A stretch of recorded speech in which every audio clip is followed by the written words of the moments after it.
Well, hello there. I'm Kimberly HayDay, And I'm Amanda Day, and you're listening to Fundraising HayDay, where we cover the how-tos of grants and fundraising. and how we can all do a better job of changing the world through philanthropy. And remember, our Patreon subscribers get these episodes early, so sign on up. Come on down. Hey, we're thrilled to let you know about HayDay Services, that's us, newest line of trainings. We have a lot of different audio courses, and we also have an on-demand course. And this is something new for us that we think is really going to fulfill a need for, if I do say so myself, excellent training and content based on more than 5 decades of experience, but also delivered in our informal but educational style. So we've got 2 audio courses that are a series. One is a grant writing and one is grant management.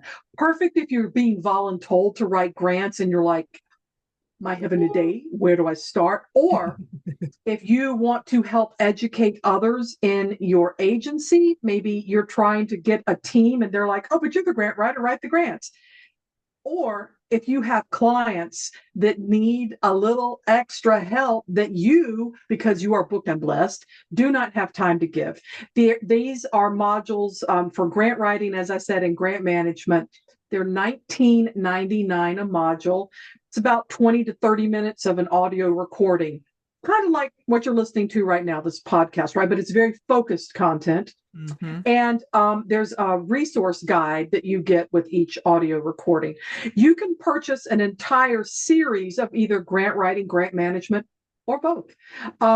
Each series of 12 modules is $197. But wait, because it's brand new and we're super excited, we're offering you a 25% discount code available through the end of the year. And we're defining that as December 31st, 2025. So 25 off any on-demand product on our site through December 2025. Yep, that's right. So, and to get that, just when you go and are downloading everything and registering for it, you use the code HayDay 2025. And remember, HayDay is HayDay because it's a combo of our last names. So HayDay 2025. We wanted to thank our listeners, and what better way to do that than offer that discount right out the gate with our new products. Yes, Kimberly. I forgot. I'm all excited. You can share this code with Yeah. whoever. If you're like, hey, I already know about grants, but I have a buddy who's looking to learn more, share this code with them. We're not gatekeeping here. Sharing is caring, right? So you can find all of our new on-demand content at haydayservices.com/shop. So you can go and shop. And like Kimberly says, we have audio courses. The Grants Lab, we have made an on-demand version of our Grants Lab. So it's a much cheaper price point, and then you can listen and watch at your own pace, which is more suitable for some folks, which we understand. So check it all out. Take advantage of our great deal through the end of 2025. And I hope you find some good stuff because we feel like we've put some good stuff there. Excited. And we'll just be in your ears, like just you can download and listen away. Absolutely. So we're going to have a quick word from our sponsor, and then we're going to try something real new. We're calling this the Unscripted Rant-A-Rama. I think it's going to be fun. Stick around and find out. We are thrilled that SNF Writing Solutions is our podcast sponsor for the second half of season 8. Also, season 8, what? Wow. So founder and CEO Stacy Fitzsimmons holds a Master's of Business Administration where her thesis focused on strategic planning and culture change. Combined with her 20 plus years of experience as a project management and grant professional, with a federal grant win rate of 70%, she has learned more than a thing or two about leadership, consulting, and taking calculated risks. So take a listen. Stacy, many funders want to see evidence-based programming, but that makes it hard for organizations to try new things. There is a conundrum because even evidence-based programming was once a new idea. So how can agencies try new things, particularly with grant funding and funders who are asking for experienced programming? So it is a tightrope. It's such a tightrope. But there are funders out there that are specifically looking for the new, the innovative. So if that's your organization, really try to seek out those funders first. Hmm. But second, every new idea has some foundation in what has been done before. True. So it could be that you're going to try something new because everything else is not working in your community. So it could be instead of evidence-based practices, it's we've already tried these evidence-based practices. They didn't work. So we're going to try this. And it's based on our evidence showing this, this, and this, and this. Hmm. We want funders that will help us on this journey to find a solution for our community because these other things aren't working. And we want to be innovative and find a solution for our target audience. Okay. When we keep it community focused, I think funders are more willing to take a little bit more risk because we are there wanting to serve our community and we have a mutual mission with our funders. This is where mission match really comes into play with your funders too. But I think the biggest thing is that really demonstrating data that leads to the reviewer and the funder to the same conclusion that you have that this innovation is necessary. So we've tried these 8 things. Our trends are still heading in the same direction. We have to do something different. Mhm. And so if you lead them to the conclusion that you need to do some innovating, I think it's a little bit easier for the funder to take.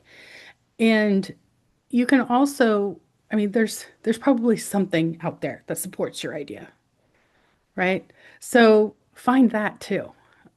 Even if it's a journal article or some research that was done, you can always find something to support your idea. That's great advice. To find out more about Stacy Fitzsimmons, SNF Writing Solutions, and her incredible offerings, visit snfwritingsolutions.com. Right, y'all. For this episode, we're going rogue. We usually work with a script, and also we usually deviate from it at several points. I mean, shocker.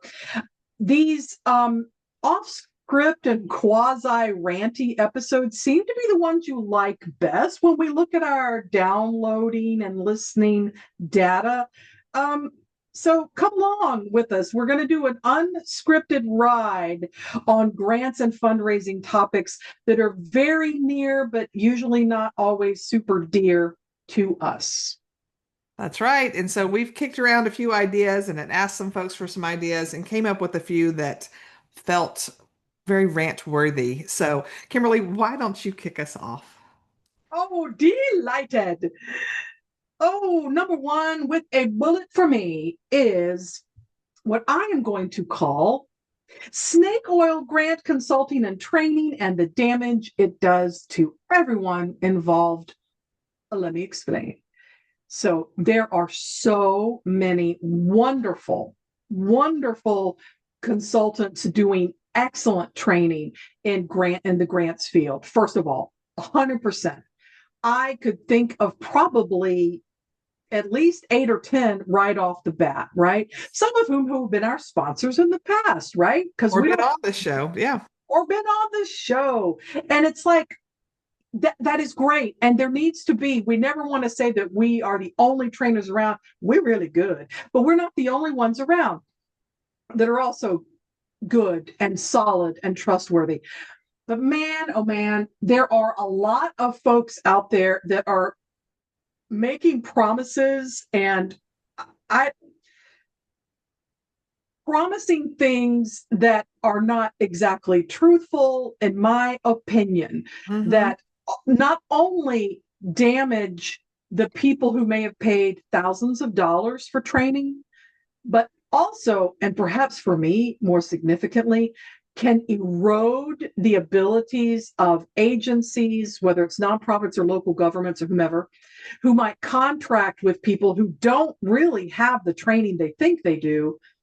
Then the grants don't happen, then the agency's thrown good money after bad, and it makes it even harder when they are going on to try and find the next employee or the next grant writer. It makes it harder to get those positions justified. It makes it harder to develop a trusting relationship. And why do I know that? Because I have been coming in as a consultant or a trainer in those kinds of situations. And I know Amanda has too. It really chaps me when someone says, take this course and you will earn a bajillion dollars from your kitchen table, even if you've never written a grant before. I find it now. I think it's great to provide training so that someone who's never written a grant before understands how grants work and maybe has some sample grants they've worked with and has learned from examples, because that's how I learned, from examples. That is a noble calling and cause, but I think it does a real disservice to the profession to go, yeah, you just need a handful of videos, and then you're going to be making, 6 and 7 figures in a year. And it's because there's really not a lot to grant writing. And I think it cheapens the profession. I think that there is a lot to grant writing. It is a technical skill, with full acknowledgement that we have a grant slab training that is, but we never say, take this class and you will be qualified to sell your services to other nonprofits because you'll just have everything you need. And what you don't have, you can outsource. That is just the biggest pile of bullshit I can even think of in this profession. And it's like, we've had conversations with people who have gone through different kinds of trainings of that ilk, and have then come to us saying, yeah, this thing or that thing, it wasn't quite what I thought, or I need to transition into something else. And there's no shame in wanting to find and build a career in grant writing. And God only knows we need more grant writers.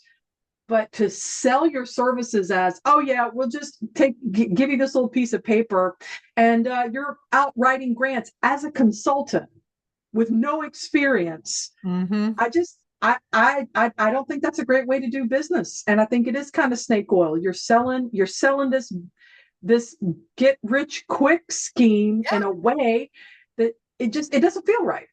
Well, and I just think about, my first 15 years was in local government. And so like, if you needed me to write a federal grant or do federal grant research or those kinds of things, got it down pat. But it was even with 15 years of grant writing experience on that side of the house, it was still a big learning curve for me when I switched to nonprofit grant writing, not because it was like, oh, the rules are all different and I'm having to learn something new, but like the search engines are different to do your prospect research. The information that's available is different. How, it's doing a one-page letter versus a 100-page grant proposal, what you're putting in that and what information you're using, it is different. And it was a learning curve for me to make that transition. So to go from having zero grant experience and seeing people go, oh, for, 10 minutes a day for 3 weeks and using my template, you'll be able to write grants and make 6 figures within 3 months. And I'm like, no, it it takes grant writing is, yes, there is some formulaic aspects to it about like you should talk about the need, you should talk about your program, there should be a budget. So yes, there are some things, and templates are very helpful, but it's not like once you've written this one grant, you send it out to 300 people and it's all the same and things are great. You've got to learn how to incorporate stories and data and be able to write 5 pages of a need statement, or maybe write your need statement in 200 words or less. And that is something that takes practice. And I don't care what training you get. There is no training like being in the trenches and doing it. And I'm not saying you can't just go, okay, I want to start, but to think you could go from taking one course from somebody, Of course, and then suddenly you open up your shingle and you're writing grants. Because again, it's also not just grant writing, but you have to to be good at grant writing, you need to understand how nonprofits or hospitals or whatever function and operate. local governments. Yes, to understand your role in it, and you need leadership skills, and it's so much more than just take a class. And the reality is both Kimberly and I started writing grants. It's not like I went to grant school. Like I literally was dumped into a position of grant writing, and I did start from day one. But let me tell you, I was a lot better 3, 4 years later than when I first started because I did it and I did it and I did it and I learned from my mistakes. And so, no way are we poo-pooing like, don't go be a consultant. But if you've never worked in the grants field at all and all you've done is taken one course and suddenly you're a consultant, you're doing a disservice to the profession and to the people that you're trying to serve who desperately need help. And So, to yourself, right? Because yes. unless you're extraordinarily gifted and have an incredible capacity for critical thinking, one big piece that could be missing. Yeah. And if you're thinking, well, screw you, I want to take this course because I'm tired of being a teacher. My husband's a teacher. I feel you. Yeah. I need to make more money fast, or in this economy, I need a side hustle. Great. But make sure that somewhere in that class, it's not just the mechanics of putting a grant together. Because Amanda, you're right. That's you follow the formula. But there's also the strategic thinking around, is this the right opportunity for you, my client or my employer? Are there others? How can we approach this? Who's going to build the relationship? Who's going to go out for some of these family foundations that need to build a relationship. You need to get Yeah. to know them. There is a part of me that thinks with the right kind of training, pre-2025, certain aspects of federal grant writing could align a little bit more with that approach, just because it's most of the time, like 95% of the time, crystal clear what they want. And it's just, can you answer all the questions? But now with fluctuations and things going on, I don't know that I would say that. But for private funding, where a lot of times it's relationship building, or it's just having the savvy to go, yes, you're eligible for this grant, but you're not competitive. Let me tell you why. And then also, are you really grant ready?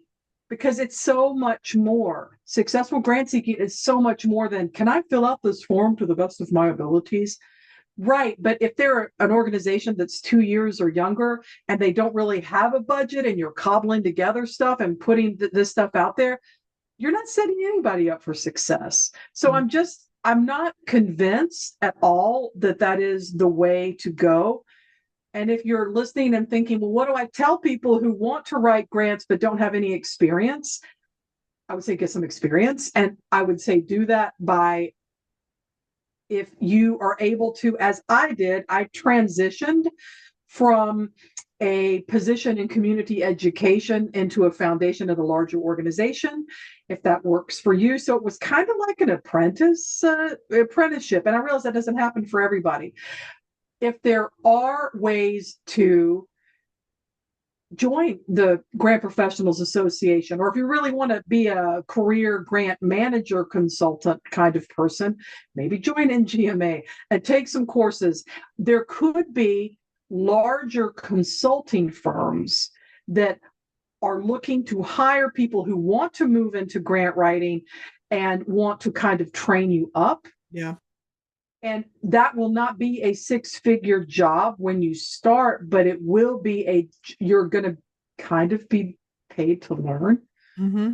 That's not something that we offer, of course, Amanda, but I'm just saying there are options. There are options. Or if it's, go ahead. Where you work, if you have people that are doing grants, anytime someone came to me and was like, I'd really love to learn that, can I work with you? I'm like, yes. I mean, not free because they're an employee, they're being paid, but I'm like, if your boss is okay with you spending some time, I would love to teach you and have the extra help with grant research, grant writing, grant management. And so I was always willing to help bring somebody up. And if that meant that later they left and went and worked grant somewhere else, great. That's another grant professional in the field doing work for our community, right? So there's ways to do it, but just one course and Yes. know you're an expert and you can go be the grant consultant for tons of nonprofit. Or I love the work half the time but make 3 times the salary. Yes, grant consulting can be lucrative for sure, but I just can't imagine that you're only working 10 hours a week and helping 5 clients and bringing all this money and you're providing a quality service to If you can do that and you're providing a quality service and the grants are coming in, more power to you. yeah. And I also want to really distinguish between programs that are taking grant writers into being consultants, like they've already have some grants under their belt and they're tired of office grind. I feel you. And they want to, there's lots of business building and other kinds of things. That's cool. That's cool. I'm talking about, oh yeah, I can be a grant writer in a month or two if I just study 15 minutes a day. Dang, that must mean I am dumb as a box of rocks, because it took me a lot longer to build my career and get there. And the final thing, I can feel myself winding down, but I do feel good. So Rant is working for me. Two things. There are lots of different ways to get experience. We've outlined some of them that we think are awesome. If there are longer grant training programs, where you're just building some skills, build those skills and move into it a little more gradually. And I'm also, I've had this happen to me a lot. There are two things. Please, well, do what you want, but please don't come to me and tell me you want to take me to lunch so that I can talk to you all about grants, because that's what you want to do now. Yeah, in 1 hour. I'm trying so hard not to cuss, but my God, y'all, really? That's it. What took me, 5 years to feel comfortable doing, I can now explain to you over lunch, and you're going to live long and prosper. I think not. Please don't do that. And also, please don't come to a harried development director or grant person or executive director at a small nonprofit and tell them that you want to learn how to write grants, and can they teach you. That is wrong and insulting and just wrong. Yeah. If you are wanting to volunteer, I had a couple of people do this at my last job before I started my business. So this was probably about 10 years ago. Say, I want to volunteer to help with grants. And I'm like, wearing multiple hats and running events and losing my mind a little bit. And I was like, oh my gosh, that sounds great. Tippy tap. What, do you have any experience? Well, no. And I'm like, okay, so what aspects or vendors? Because I thought, hey, maybe this person can help with research. Maybe this person can help gather documentation. And I was like, okay, blah, blah, blah. Well, there's some things. So let's set up an appointment to come in. And then the person writes back and goes, oh, well, I can't come in during the week. You're going to have to teach me on the weekends. And I was like, absolutely not. No, ma'am. That it was so insulting. I want to learn how to do this. So you need to, on your free time, come in and teach me for free so that I can write. Because y'all, come on, don't do that. Don't do that. Don't tell people to do that. If they're going to volunteer at an organization to write grants, they're probably going to need to do it when the organization is functioning, and it's probably going to start off something small and be ready to do that. And if you can't do that, just don't, unless the organization happens to have business hours on a Saturday, which many, might, but it's just a lot. If this is a skill, it's a skill that you can learn, but it's skill and strategic thinking. And one course, not even our course, which is fantastic. All of them are, but we never say, take our course and then kiss your money worries goodbye. I mean, my Lord, in this economy, nobody's kissing anything with money. It's just not going to happen. Anyway, so those were my points. Thanks for coming to my TED Talk. I appreciate it. So one of the things I'd love to talk about is how this year, between Doge getting up in grants.gov and all the executive orders and federal grants that used to be around that aren't anymore, and just all the minutia of things that have changed in the federal grant landscape, is now that everybody thinks, okay, well, we're just going to pivot to private funding and it's all going to be okay. And my answer to that is no, for like billions and billions of reasons. The first being, go. Last year, the federal government gave over, I forget, like $1 trillion in federal grant funding. Trillion, the T with the T, right? That's above the billion, right? Versus private funding. Thanks for pointing that out. Versus private funding, which was giving away like in the billions. Okay. So we are not comparing apples to apples here. We're not even comparing apples to oranges. This is like apples to fruitcake. I Zucchini. don't know. Zucchini. Okay. Sure. Fruitcake. Yeah. Chocolate Yeah. cake, whatever. There's no comparison, right? So it's so much less money and it's already competitive on the private side of funding with foundations and corporations and now we're going to introduce a whole host of other agencies that have never been playing in that sandbox and we think it's all going to be okay. And what I'm really worried about is that because the people that are going for big federal grants are usually the larger organizations because they have the staff and the time and the resources and the match availability and the bandwidth to go for federal grants because they are much bigger. The applications are more complicated. The management process is more complicated. There's so many hoops to jump through versus a lot of these smaller and grassroots organizations that are going for those private grants. And yes, they're smaller, but it's usually not as intensive of an application process. It is the management is usually, I know there's always an exception to the rule, but management is usually not as cumbersome. You don't have to follow all those federal rules and guidelines. Just it's a lot. The difference is huge. And so now these big players are going to come in and take a ton of money from smaller organizations, possibly, right? Possibly. Who knows? It's up to the funders how things go, right? But it's just the first there's not as much money, so that's not the solution, is that we're just going to move here. It's not enough money unless funders are willing to pay out more than their annual 5%. As a trend, we're not seeing that they're willing. They're saving it for a rainy day. So I don't Some know. people, some people have said, some foundations have Yes. said they're going to like 7%.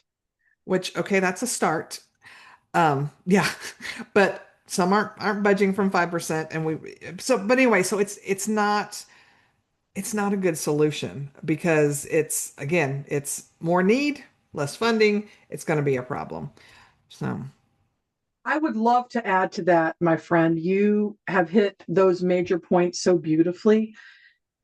And I also would say, and I can't, I'm usually not on team, but foundations work hard too. Many do. But yeah, here's what's happening. And also the word pivot. I was tired of it during the height of the COVID epidemic. I am still freaking over it today. Just please, another word, change, realign. I don't care, but just no pivoting. That's like a dance move. Let's keep it on the dance floor where pivoting belongs. That's what I'm it's saying. Ross and friends in the couch as they're pivoting up the stairs. Pivoting, right. That's what it always makes me think of. So what I mean, also everyone is thinking that. So not about Ross and the couch, but I mean in terms of moving into private funding, like that's going to save everything, and it won't. There could be agencies that are too big, or as Amanda, as you said, there could be agencies that have the really well trained, highly competent grant writers that are churning out like nobody's business and can come in and get that money from the smaller nonprofits that are relying on these. There's a third element that I want to bring in that I have seen and experienced, and I think you probably have too, and that is that foundation staff are actually being overwhelmed Yes. by the increasing numbers of applications. My evidence is anecdotal. I don't know. I'm hoping that like maybe the Lilly Family School of Philanthropy at Indiana University is going to be studying this, or somebody's studying it, because I think it's too soon yet to see what the real numbers are. But trends I have observed in my consulting practice.com. This is what I've seen is that foundations are the nice ones, the ones that are on their business and are not acting like holier than thou on the hill, are saying things like, we've been overwhelmed in this current grant cycle by, and certain 4-digit number there, by 1,500 or 2,000 applications where we normally get 200 or 500 or something like that. I mean, this is for real. And then saying, we're going to have to take extra time to get this done, and we're doing the best we can. And I just think that there are a couple things going on. Not only are all this pivoting bullshit things happening, but also foundations have not miraculously expanded. And they notoriously, private foundations, notoriously, almost across the board, there are exceptions, but not great at communicating. already not great at being transparent about their scoring process. All those things were already in place, and were poking along, doing their thing, and all of a sudden they've got a 40%, 50%, 80% increase in applications. What that's just not going to work. It's not going to work for them. It's not going to work for anybody. And I predict that more foundations, as a result of this and other factors, are going to turn toward invitation only. And or those horrible ones that they open the application and they only will accept the first 200 that are submitted. That's another thing I'm worried about. Is that's a good way for them to cut off and be like, we're only willing to read this many. So, I mean, I don't like it. I think, but I'm also like, what else are they going to do? yeah, Because then if they expand their staff to include all of that, those staff costs can come out of the 5% that they're legally obligated to give. So it'll be less money. I mean, yeah, it's I just not a good solution. it's not a good solution. And you may be thinking, well, what is the solution? Well, I'm going to tell you very quickly that part of the solution is, please, for the love of all that's holy, look at if you're local government, this is not for you. So just hydrate, and I'll be back with you. But if you're working with nonprofits, right? Let's take a look at other ways we can increase revenue, including but not limited to major giving, planned giving, fundraising events. I say that, but it's true. Monthly giving, online giving, direct mail giving, all the individual pot. Let's look at that, because that is something that can be a little more in your control. Yeah. In terms of being able, and you can message this. We have lost. NPR does a great job of they're like, what is their slogan? I saw it somewhere. It was like, defunded but undefeated or something like that. They're like, hey, we lost 10% of that. This means this means that. Please consider pledging, or if you already are a regular giver, please up your gift. And it's like, that is the kind of messaging. It's like, this happened. I'm not saying that they're not probably still going after private funding, because they get, especially national public broadcasting. Of course they do. But just being upfront, we lost this. We are asking for you to help us get to this while we're doing these other things. There's nothing wrong with that. And that means taking down those silos, right? Yeah. Taking down those silos between grants and fundraising, and just working together and understanding, because the solution is not write more grants all the time. No. So absolutely. Let's go. I think we have time maybe for one more quick topic. Yeah, you pick. I pick. I think I'd like to add, and we can kind of combine some of the things we've talked about, but like, I've heard many times that people are like, we just have to push through 4 years of this, and then it's going to be fine. We just need to put our head down and do the work, and da da da da da. And I will combine that with something that I have struggled with, particularly in the past, and I'm trying to be a lot better with, is I am very, not conflict avoidant, right? So I get the idea of wanting to, like, let's just put our heads down and go, because I can be very conflict avoidant because it makes me uncomfortable. But what I've come to realize the older I get, that it's okay to sit in your discomfort. It's okay to you can have discourse, but it can be civil discourse, right? And I get, because I mean, I'm sure I'm not the only one out there who's I was just like I never wanted to disappoint my parents. I never wanted to do anything wrong. I just wanted things to be sunshine and roses and happy, but that's not the reality that we're living in. And putting my head in the sand is not going to make anything better. That's certainly very much a privilege that I can put my head in the sand. And think that I can just move along and things will be okay because it's not really affecting me right now. That's not fair, because it is affecting so many people. I mean, the grant profession is being affected. I don't care how you voted. I do, but go ahead. Well, I mean, that's why you're voting. Okay. You're allowed to have your opinions. You're allowed to vote for who you vote for. And I'm happy you're voting, right? I want people to vote. But no matter who you like in office, I just don't understand how people can deny that the things that are going on are impacting the grant profession. They're impacting nonprofits. They're impacting the people that are being served in a negative way.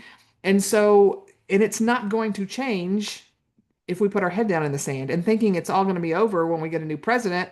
Who knows who the new president's going to be, right? Hey, And I gotta stop you right there. How do we know that there will be a peaceful transition of power in the first place? Because I just want to point out January 6th. Not great history of peaceful transition of power. So please go ahead.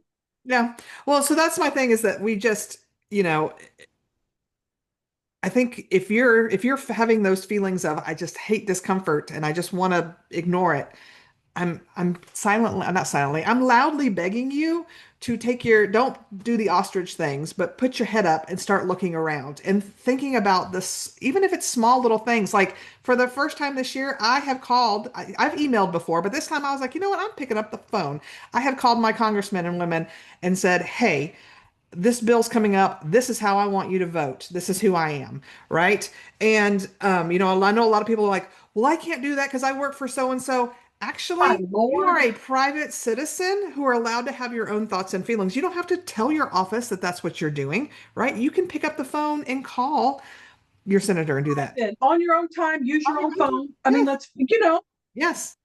You can do that. You can go to the polls. Kimberly did a great job recently of we've got in Georgia an election happening about things that I've never much paid attention to. I'll be honest, the Public Service Down Commissioner, ticket, because I'm like, what down. exactly is that, right?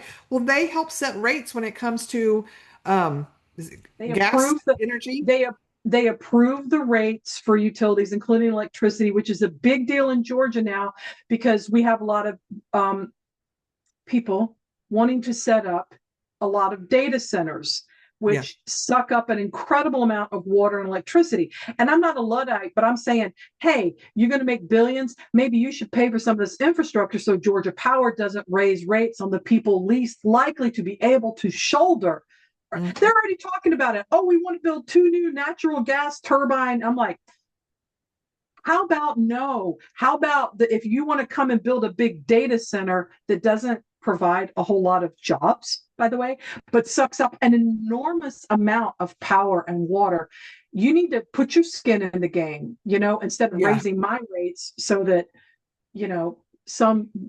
trillionaire can go back to the moon or whatever. I don't want to get on that, but I'm just like, So, and again, that's a simple thing of knowing what elections are coming up, doing some research. And if you have strong feelings one way or the other, Kimberly, how I was aware of it, she emailed several of us grant professionals in Georgia and just said, hey, FYI, I'm making you aware of this. Do with it what you will.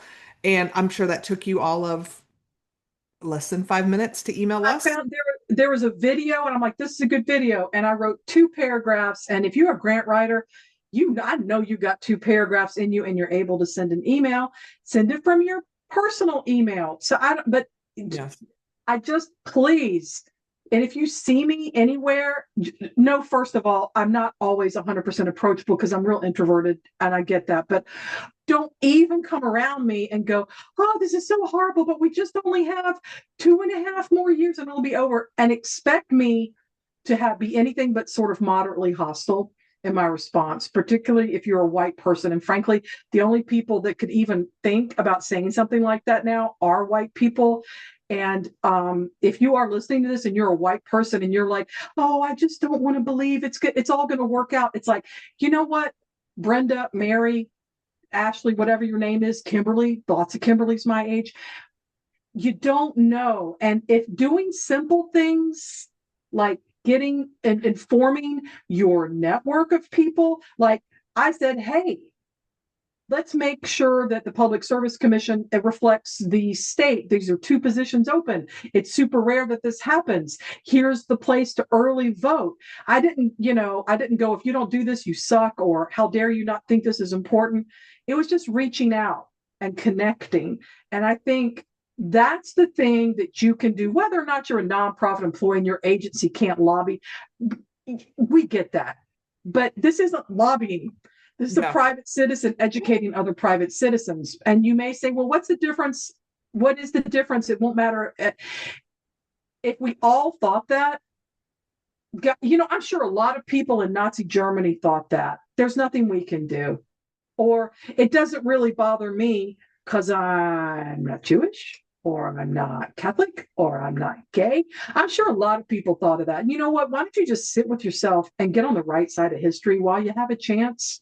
And if you can't be bothered, then the final point I'll make, which was point number 4 that we talked about, please don't also think that retweeting and getting into fights online is any kind of activism worth anything.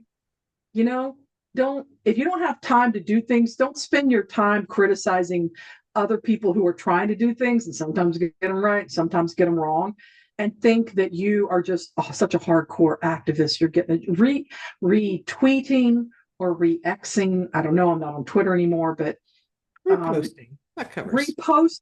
Reposting is not really activism. It's not. And I stand behind that. And so maybe figuring out things you can do, like sending messages of your own or connecting people with resources. Maybe that could be something that you could do, or volunteering, just doing something, going to a food pantry, going to a freeze shelter, if you're in a place with super cold climate, participating in data gathering. I know many cities have nights where they go and count people who are unhoused, who are literally sleeping outside. I say that recognizing that doesn't reflect the true number of people who are unhoused, right? Because that doesn't count the people who are living in their cars and couch surfing. But it's a start. Yeah. Finding ways that make sense to do something, but to just sit there and think if you're real quiet, it's all going to go away. Yeah. No, it's not.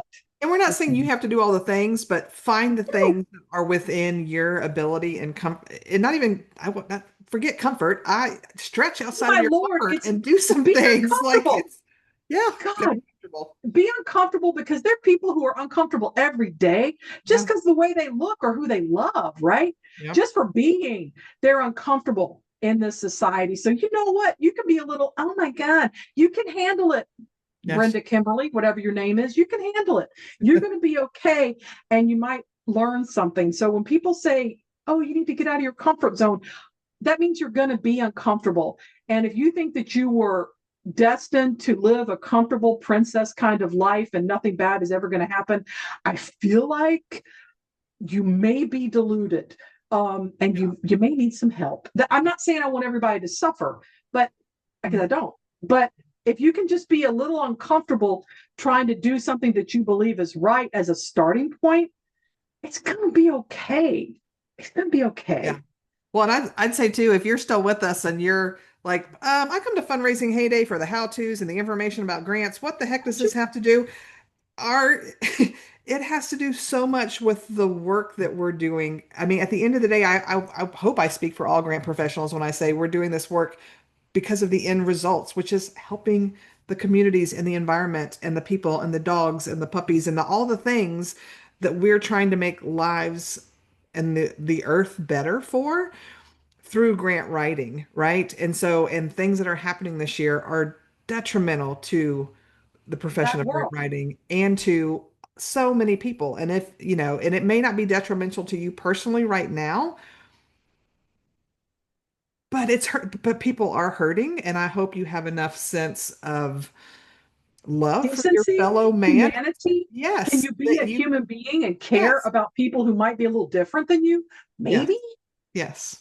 So that's why we're talking about it, because at the end of the day, this matters more than a how-to of a grant application.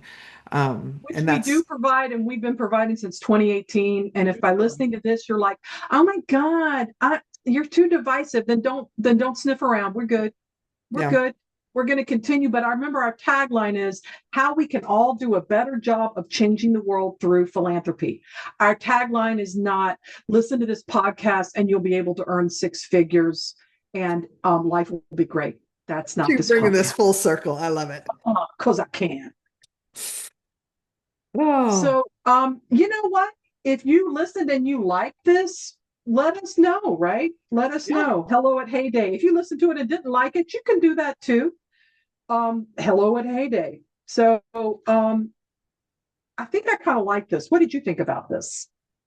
No, I enjoyed it. It was nice to just be able to share thoughts and feelings, and I'm sure I know I wasn't always eloquent, but I hope you guys got something out of it of like where we're coming from and what we're hoping things can change for the better.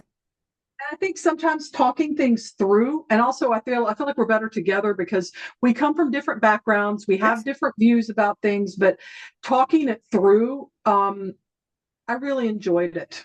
I say let's do it again. I say it's our podcast and we can do what we want. True story.